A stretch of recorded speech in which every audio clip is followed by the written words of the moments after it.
من أنفسكم أزواجا لتسكنوا إليها وجعل بينكم مودة ورحمة إن في ذلك لآيات لقوم يتفكرون.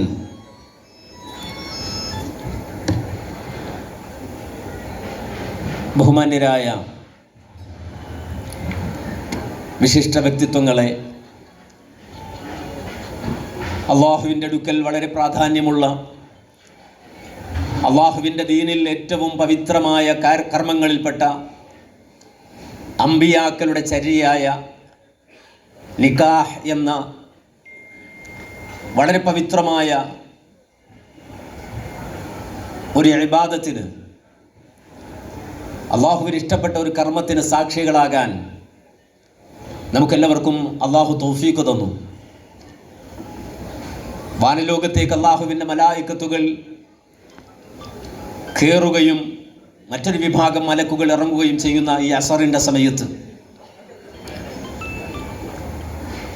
അള്ളാഹു അമ്പിയാക്കളിലൂടെ നമുക്ക് കാണിച്ചു തന്ന മഹത്തായ ഈ ഒരു സംസ്കാരം ഉൾക്കൊണ്ടുകൊണ്ട് ഇതിന് സാക്ഷികളാകാൻ, ഇവിടെ ഒത്തൊരുമിക്കാനുള്ള തൗഫീഖ് തന്ന റബ്ബിനെ സ്തുതിക്കുന്നു. അൽഹംദുലില്ലാഹ്, അൽഹംദുലില്ലാഹി അലാ കുല്ലി ഹാൽ. ഇന്നിവിടെ വിവാഹിതരാകുന്ന ദമ്പതികളെ അല്ലാഹു സുബ്ഹാനഹു വ തആല ദുനിയാവിൽ അവരെ ഇണകളാക്കിയതുപോലെ അവൻ്റെ ജന്നാത്തുൽ ഫിർദൗസിലും ഇണകളാക്കി സ്വീകരിക്കുമാറാകട്ടെ. ഈ മഹാപ്രപഞ്ചത്തെ സൃഷ്ടിച്ച റബ്ബുൽ ആലമീൻ ആ അല്ലാഹുവിനെ ഓർത്തുകൊണ്ട് വേണം ഓരോ മനുഷ്യരും ഈ സന്ദർഭത്തിൽ ഇവിടെ ഇരിക്കാൻ. ഇതൊരു മാമാങ്കമല്ല, ഇതേതെങ്കിലും തരത്തിൽ പരിധി വിടുന്ന അല്ലെങ്കിൽ പരിധി വിടേണ്ട ഒരു സ്ഥലവുമല്ല. അള്ളാഹുവിനെ ഏറ്റവും അധികം ദിക്ർ ചെയ്യേണ്ട, അള്ളാഹുവിനെ ധാരാളം സ്മരിക്കേണ്ട ഒരു സമയമാണിത്. കാരണം റബ്ബ് തആല അവൻ്റെ ആയത്തായിക്കൊണ്ടാണ് ഈ കർമ്മത്തെ നമുക്ക് പഠിപ്പിച്ചു തന്നത്. മറ്റു സംഗതികൾ പറയുമ്പോൾ കേവലമായി പറഞ്ഞു പോകുന്നത് പോലെയല്ല അല്ലാഹു സുബ്ഹാനഹു വ തആല ഈ സംഗതിയെ സംബന്ധിച്ച് പറഞ്ഞത്. ഇവിടെ രണ്ടാളുകൾ ഒന്നിക്കുകയാണ്, അവർ സൗജുകളായി മാറുകയാണ്, ഇണകളായി മാറുകയാണ്. ഈ ഇണ എന്നുള്ളത് അള്ളാഹുവിൻ്റെ ആയത്തായി അള്ളാഹു പഠിപ്പിച്ച സംഗതിയാണ്. വിശുദ്ധ ഖുർആനിലെ വചനങ്ങൾ ആയത്തുകളാണ്. അത് അള്ളാഹുവിൻ്റെ കലാമാണ്. അവൻ്റെ റാത്തിയായ സിഫത്തുകളിൽപ്പെട്ട അള്ളാഹുവിൻ്റെ കലാമിന് ആയത്ത് എന്നാണ് പറയുന്നത്. അതിനു പുറമെ അള്ളാഹുവിൻ്റെ കൗനിയായ ആയത്തുകൾ, ഈ ആകാശ ഭൂമണ്ഡലങ്ങൾ, മഹാപ്രപഞ്ചം സർവ്വതും അള്ളാഹുവിൻ്റെ കൗനിയായ ആയത്തുകളാണ്. ഈ രൂപത്തിൽ അള്ളാഹുവിൻ്റെ ആയത്തുകളെ പരിചയപ്പെടുത്തുന്ന കൂട്ടത്തിലാണ് അല്ലാഹു പറഞ്ഞത്, വമിൻ ആയാതിഹി അൻ ഖലഖലകും മിൻ അൻഫുസികും അസ്വാജൻ ലിതസ്കുനു ഇലൈഹാ. അതുപോലെ അള്ളാഹുവിൻ്റെ ആയത്താണ് നിങ്ങളുടെ ഇണ. അത് അള്ളാഹുവിൻ്റെ ദൃഷ്ടാന്തമാണ്. അത് അള്ളാഹു നിങ്ങൾക്ക് ഇണക്കി തന്നതാണ്.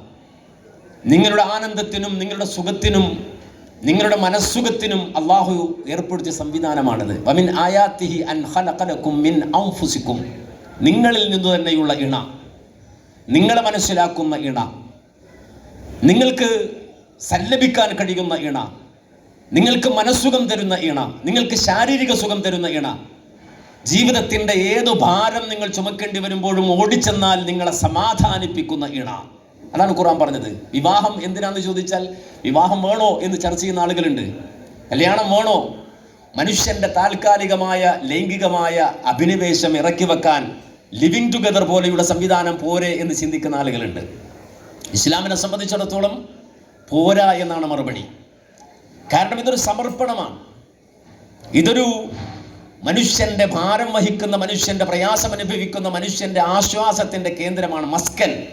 എന്ത് പ്രതിസന്ധി ഉണ്ടെങ്കിലും അവൻ ബാറിലേക്കല്ല ഓടിച്ചെല്ലേണ്ടത്, ലഹരി പൊന്തുന്ന ഇടങ്ങളിലേക്കല്ല, പാതിരാത്രികളിൽ വേശ്യകൾ നൃത്തം ചവിട്ടുന്ന പബ്ബുകളിലേക്കും ഹബ്ബുകളിലേക്കുമല്ല ഒരു മുഅ്മിൻ ഓടിച്ചെല്ലേണ്ടത്. നേരെ മറിച്ച് അവൻ്റെ സമാധാനം അവൻ്റെ വീട്ടിലാണ്, അവൻ്റെ ഇണയിലാണ്. ആ ഇണയ്ക്ക് സമാധാനം കൊടുക്കാൻ കഴിയുന്ന രൂപത്തിലാണ് അള്ളാഹു സംവിധാനിച്ചത്. അതാണ് ഖുർആൻ പറഞ്ഞത്, വമിൻ ആയാതിഹി അൻ ഖലഖലകും മിൻ അൻഫുസികും അസ്വാജൻ ലിതസ്കുനു ഇലൈഹാ. നിങ്ങൾക്ക് സമാധാനത്തിന് സുക്കൂനാകാൻ, ഓടിച്ചെല്ലാനുള്ള ഇണയെ നിങ്ങൾക്ക് തന്ന റബ്ബ് അല്ലാഹു സുബ്ഹാനഹു വ തആല അവൻ്റെ വലിപ്പം നിങ്ങൾ അറിയണം, അവൻ്റെ ആയത്തായി നിങ്ങൾ മനസ്സിലാക്കണം എന്നാണ് ഖുർആൻ പറഞ്ഞത്.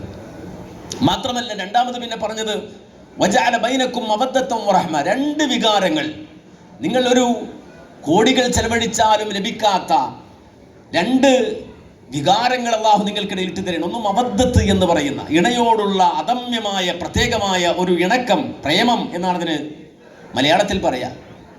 മവദ്ദത്ത് എന്നാണ് അറബിയിൽ പറയാ. ആ പ്രേമം ഇട്ടു തന്നു. മാത്രമല്ല കാരുണ്യവും, നിങ്ങൾക്കിടയിൽ പ്രത്യേകമായ കാരുണ്യവും ഇട്ടു തന്നു. ആ പ്രേമം അല്ലാഹു തരുന്നതാണ്, ആ കാരുണ്യം അല്ലാഹു തരുന്നതാണ്. അതുകൊണ്ട് ഇത് തന്ന റബ്ബിന് ഹംദ് സമർപ്പിച്ചുകൊണ്ടല്ലാതെ ഒരാളും ഒരു വിവാഹത്തിലേക്കും കടക്കാൻ പാടില്ല. അല്ലാഹുവിന് ശുക്ർ ചെയ്തുകൊണ്ടല്ലാതെ ഇത് സ്വീകരിക്കാൻ പാടില്ല. കാരണം അവൻ്റെ മഹത്വമാണ് ഇത് വിളിച്ചു പറയുന്നത്. സുബ്ഹാനല്ലദീ ഖലഖൽ അസ്വാജ കുല്ലഹ മിമ്മാ തുംബിതുൽ അർദ് വമിൻ അൻഫുസിഹിം വമിമ്മാ ലാ യഅലമൂൻ. സൂറത്ത് യാസീനിലെ വളരെ മനോഹരമായ ഒരു വാചകമാണ്. തുടങ്ങിയത് എങ്ങനെയാണ്? സുബ്ഹാനല്ലദീ. നമ്മളെല്ലാം സുബ്ഹാനല്ലാഹ് എന്ന് പറയാറുണ്ട്. തസ്ബീഹാണത്, തസ്ബീഹാണത്. അല്ലാഹുവിനെ വാഴ്ത്തുകയാണത്, മഹത്വപ്പെടുത്തുകയാണ്.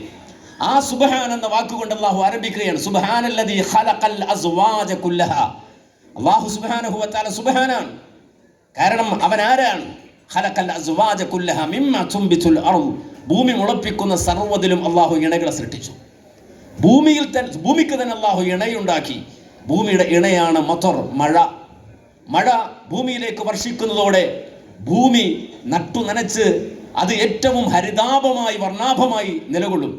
മഴ ഭൂമിയുടെ ഇണയാണ്. അൽ മതറു സൗജുൽ അർദ്. ഭൂമിയുടെ ഇണയാണ് മഴ എന്നാണ്. ആ ഭൂമിക്ക് അല്ലാഹു ഒരു ഇണ ഏർപ്പെടുത്തി. ഭൂമി മുളപ്പിക്കുന്ന സർവ്വതിലും അല്ലാഹു ഇണ ഏർപ്പെടുത്തി. വമിൻ അൻഫുസിഹിം വമിമ്മാ ലാ യഅലമൂൻ. മനുഷ്യർക്കും അല്ലാഹു ഇണകളെ കൊടുത്തു. അതുകൊണ്ട് അല്ലാഹു സുബ്ഹാനായി. സുബ്ഹാനല്ലാഹ്. ആ വാചകം നമ്മൾ മനസ്സിലാക്കുന്നത് സൂറത്ത് ഇസ്രായിലെ 1-ാമത്തെ ആയത്ത് ഓതുമ്പോഴാണ്. സുബ്ഹാനല്ലദീ അസ്റാ ബിഅബ്ദിഹി ലൈലൻ മിനൽ മസ്ജിദിൽ ഹറാം ഇലൽ മസ്ജിദിൽ അഖ്സ അല്ലദീ ബാറക്നാ ഹൗലഹു. മസ്ജിദുൽ ഹറമിൽ നിന്ന്, മക്കത്തിൽ നിന്ന് കിലോമീറ്ററുകൾ അപ്പുറമുള്ള മസ്ജിദുൽ അഖ്സയിലേക്ക്, ഫലസ്തീനിലേക്ക്, ബൈത്തുൽ മുഖദ്ദസിലേക്ക് ഒറ്റ രാത്രി കൊണ്ട് അല്ലാഹുവിൻ്റെ അടിമയായ മുഹമ്മദ് മുസ്തഫ സല്ലല്ലാഹു അലൈഹി വസല്ലമയെ അല്ലാഹു ഇസ്രാ ചെയ്യിച്ച കാര്യം വിശദീകരിക്കുമ്പോൾ ഖുർആൻ ആരംഭിച്ചത് സുബ്ഹാനല്ലദീ അസ്റാ ബിഅബ്ദിഹി എന്ന ആയത്ത് വചനം കൊണ്ടാണ്, സുബ്ഹാൻ എന്ന വാക്കുകൊണ്ടാണ്. അതേ സുബ്ഹാൻ എന്ന വാക്കുകൊണ്ടാണ് ഇന്ന് നമ്മൾ നമ്മുടെ മുന്നിൽ സാക്ഷിയായി നിന്നുകൊണ്ട് വിവാഹിതരാകുന്ന ആളുകൾ ഇന്നിവിടെ വിവാഹിതരാകുമ്പോൾ ആ വിവാഹത്തെ, ആ ഇണത്വത്തെ സൂചിപ്പിക്കാൻ അല്ലാഹു കൊണ്ടുവന്ന വാക്ക് സുബ്ഹാനല്ലദീ ഖലഖൽ അസ്വാജ കുല്ലഹ മിമ്മാ തുംബിതുൽ അർദ് വമിൻ അൻഫുസിഹിം വമിമ്മാ ലാ യഅലമൂൻ. സുബ്ഹാനല്ലാഹ്. അതുകൊണ്ട് ഇതൊരു ദിക്റിൻ്റെ സമയമാണ്. അല്ലാഹുവിന് മഹത്വം പറയേണ്ട സമയമാണ്. അല്ലാഹുവിന് ധാരാളം ഓർക്കേണ്ട സമയമാണ്. കാരണം ഇതൊരു ജീവിതമാണ്. ഈ ജീവിതം താൽക്കാലികമായ ദുനിയാവിൻ്റെ സുഖത്തിന് വേണ്ടിയല്ല. അതിനപ്പുറത്ത് നാളെ ആഖിറത്തിൽ ഈ ബന്ധം ചേരേണ്ടതുണ്ട്. ഈ പരമ്പര ഉത്തമരായ ഉപ്പയുടെ, ഉത്തമരായ ഉമ്മയുടെ, അങ്ങനെ ഉത്തമരായ ഉപ്പയുടെയും ഉമ്മയുടെയും മക്കളാണ്.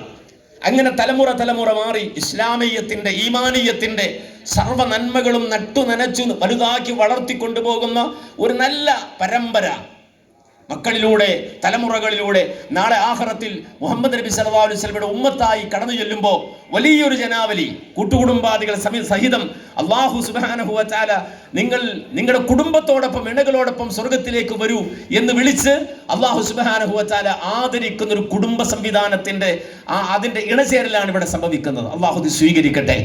അല്ലാഹു ഇത് സ്വീകരിക്കട്ടെ. അല്ലാഹു ഇവരെ സ്വീകരിക്കട്ടെ. അല്ലാഹു ഈ നിക്കാഹ് സ്വീകരിക്കട്ടെ. അല്ലാഹു സുബ്ഹാനഹു വ തആല സ്വർഗ്ഗത്തിൽ ഈ ബന്ധത്തെ നിലനിർത്തി കൊടുക്കുമാറാകട്ടെ. ഇവരുടെ മക്കളെ, തലമുറകളെ അല്ലാഹു സുബ്ഹാനഹു വ തആല സ്വർഗ്ഗത്തിലെ വാനമ്പാടികളായി സ്വീകരിക്കുമാറാകട്ടെ. നമുക്ക് ദുആ ചെയ്യാം, പ്രാർത്ഥിക്കാം. അല്ലാഹു ഇത് ഖബൂലാക്കട്ടെ. അപ്പോൾ നമ്മെ സംബന്ധിച്ചിടത്തോളം ഈ വിവാഹത്തിന്റെ സാക്ഷിത്വം അല്ലാഹു സുബ്ഹാനഹു വ തആല തന്ന അവസരമായി കാണുകയും ഇവിടെ വിവാഹിതരാകുന്ന ദമ്പതികൾ, നിങ്ങളുടെ ജീവിതത്തിൽ അല്ലാഹു തന്ന ഏറ്റവും വലിയ വിഭവമാണ് ദീൻ എന്നുള്ളത്, ഇസ്ലാം എന്നുള്ളത്. അതാണ് മുഹമ്മദ് നബി സല്ലല്ലാഹു അലൈഹി വസല്ലം പറഞ്ഞത്, ഒരു മനുഷ്യനെ സംബന്ധിച്ചിടത്തോളം അവൻ വിവാഹം കഴിക്കുന്നതിലൂടെ ദീനിന്റെ 2/3 അവൻ പൂർത്തിയാക്കി എന്നുള്ളതാണ്. ദീനിന്റെ 2/3 പൂർത്തിയാക്കി. ഫൽയത്തഖില്ലാഹ ഫി സുലുസിൽ ബാഖി, ഫൽയത്തഖില്ലാഹ ഫി സുലുസിൽ ബാഖി, ഫൽയത്തഖില്ലാഹ ഫി സുലുസിൽ ബാഖി. ഇനി അങ്ങോട്ടുള്ള ജീവിതത്തിൽ അല്ലാഹുവിനെ സൂക്ഷിക്കലാണ് നിങ്ങൾക്ക് നിർവഹിക്കാനുള്ള ഏറ്റവും വലിയ ബാധ്യത. അവസാന ശ്വാസം വരെ, മരിക്കുന്നത് വരെ അള്ളാഹുവിനെ സൂക്ഷിക്കുക എന്ന വലിയ ബാധ്യതയാണ് നിങ്ങൾക്ക് നിർവഹിക്കാനുള്ളത്. ആ തഖ്വ നിങ്ങളിലും നിങ്ങളുടെ മക്കളിലും നിങ്ങൾ പകർന്നു കൊടുക്കലാണ് നിങ്ങളുടെ ബാധ്യത. ആ തഖ്വയുടെ ബോധം അവസാന ശ്വാസം വരെ, ലാ ഇലാഹ ഇല്ലല്ലാഹ് എന്ന് അവസാനമായി ഉച്ചരിക്കുന്നത് വരെ, ഈ ലോകത്ത് നിന്ന് പിടയുന്നത് വരെ, പിടഞ്ഞു മരിക്കുന്നത് വരെ തഖ്വ പരിപാലിച്ച് ജീവിക്കലാണ് ഇന്നിവിടെ വിവാഹിതരാകുന്ന ഓരോരുത്തരുടെയും ബാധ്യത. ഇതിന് സാക്ഷ്യം വഹിക്കും നമ്മുടെയും ബാധ്യത. അല്ലാഹു സുബ്ഹാനഹു വ തആല അത്തരത്തിൽ ജീവിച്ച് മരിക്കാൻ നമുക്ക് തൗഫീഖ് തന്ന് അനുഗ്രഹിക്കുമാറാകട്ടെ. ഇവിടെ സ്വർണ്ണാഭരണം മഹർ നിശ്ചയിച്ചുകൊണ്ടുള്ള വിവാഹമാണ് നടക്കുന്നത്. ഇന്നിവിടെ ഹാജരാക്കിയിട്ടുള്ള ഈ സ്വർണ്ണാഭരണം മഹർ നിശ്ചയിച്ചുകൊണ്ടാണ് ഇന്നിവിടെ ഈ വിവാഹം നടക്കുന്നത്. നമുക്കെല്ലാവർക്കും സുപരിതനായ സഅദ് ബഷീർ അഹമ്മദ് എന്നിവരും അതുപോലെ തന്നെ ഹസാറ റുസ്ന എന്നവരുമായിട്ടുള്ള വിവാഹമാണ് ഇവിടെ നടക്കുന്നത്. അല്ലാഹു സുബ്ഹാനഹു വ തആല ഈ ഇണത്വം സ്വീകരിക്കുകയും ഇവരെ നല്ല ദമ്പതികളായി കബൂലാക്കുകയും ഇവരുടെ ജീവിതത്തിൽ, ഇവരുടെ കുടുംബത്തിൽ എല്ലാവിധ ഹൈറും ബർക്കത്തും അല്ലാഹു സുബ്ഹാനഹു വ തആല പ്രദാനം ചെയ്ത് അനുഗ്രഹിക്കുകയും ചെയ്യുമാറാകട്ടെ. ഇവിടെ കൂടി മുഴുവൻ ആളുകളും ഇവരുടെ വിവാഹിതരായി കഴിഞ്ഞാൽ ഇവർക്ക് നമ്മൾ നൽകുന്ന ഏറ്റവും വലിയ ഗിഫ്റ്റ് റബ്ബിനോടുള്ള പ്രാർത്ഥന തന്നെയാണ്, ഇവർക്കുള്ള അനുഗ്രഹാശിസുകളാണ്. ബാറക്കല്ലാഹു ലക് വബാറക അലൈക് വജമഅ ബൈനകുമാ ഫീ ഖൈർ. ഓരോ ഈ ദമ്പതികളിൽ ആ ദമ്പതികളെ തട്ടി ഓരോരുത്തരും ദുആ ചെയ്യേണ്ട ദുആയാണ്. ബാറക്കല്ലാഹു ലക് വബാറക അലൈക് വജമഅ ബൈനകുമാ ഫീ ഖൈർ. ഇവർക്ക് കൊടുക്കുന്ന ഏറ്റവും വലിയ ഗിഫ്റ്റ് അതാണ്. അല്ലാഹു ഇത് ഖബൂലാക്കട്ടെ എന്ന് പ്രാർത്ഥിക്കുന്നു. അഖൂലു ഖൗലി ഹാദാ അസ്തഗ്ഫിറുല്ലാഹ ലീ വലക്കും വലിജമീഇൽ മുഅ്മിനീന വൽ മുസ്ലിമീന അജ്മഈൻ വസ്തഗ്ഫിറൂഹു ഇന്നഹു ഹുവൽ ഗഫൂറുർ റഹീം വൽഹംദുലില്ലാഹി റബ്ബിൽ ആലമീൻ.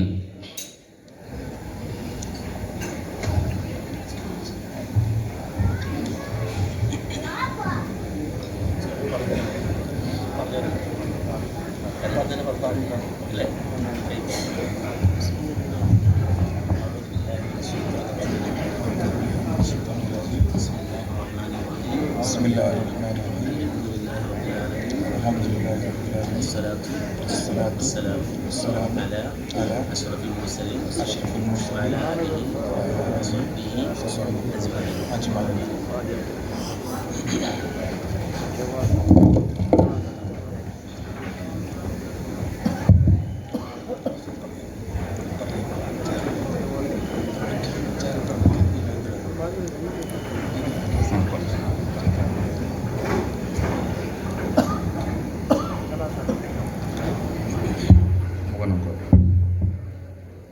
ನನ್ನ ಮಗಳು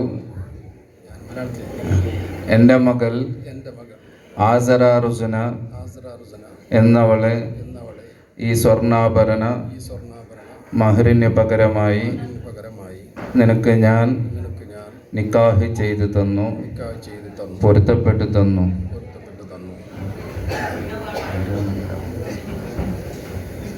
അൽഹംദുലില്ലാഹ് സുമ്മ അൽഹംദുലില്ലാഹ്.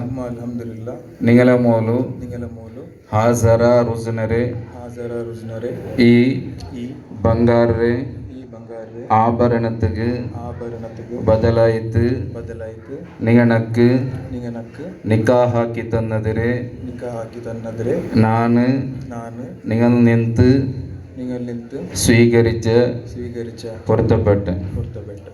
ബാറക്കല്ലാഹു ലക വബാറക അലൈക് വജമഅ ബൈനകുമാ ഫീ ഖൈർ.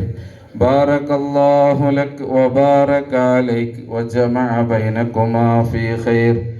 بارك الله لك وبارك عليك وجمع بينكما في خير.